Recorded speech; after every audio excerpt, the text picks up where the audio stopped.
Hi, I just wanted to quickly respond to Mel and Angela's post about visibility.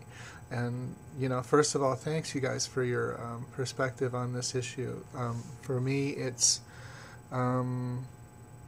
something that I hadn't really thought about so much before in regards of moving from one gender to another and how like race plays into gender perceptions and like thinking about moving from one to the other.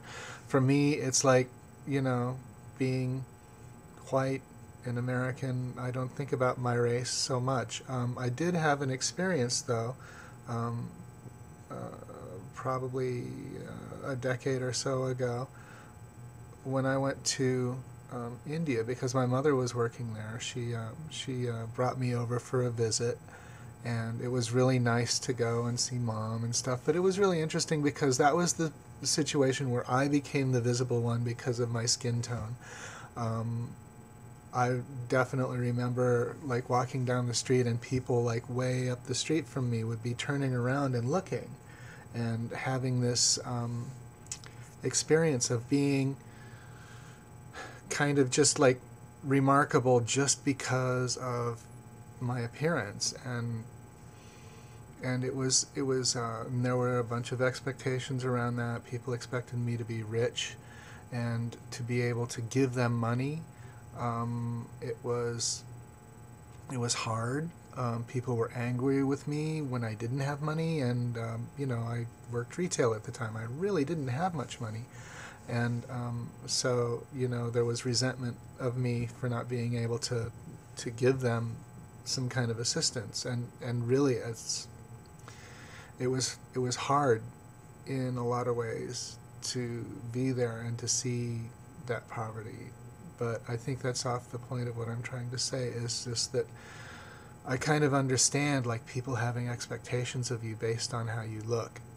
And so in that sense I can relate to what you were talking about, even though there's a lot of it that you have gone through, both of you, that I can't relate to, and I do acknowledge that. The other thing that I would say is, I guess um,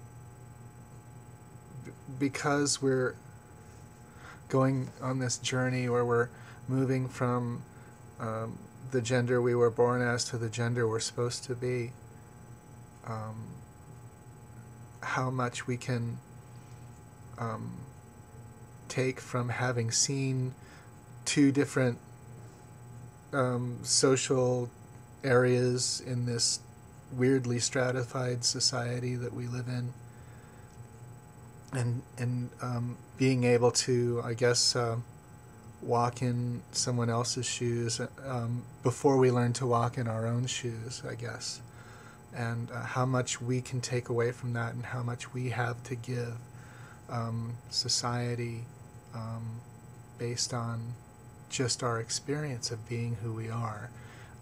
So thank you so much for sharing, and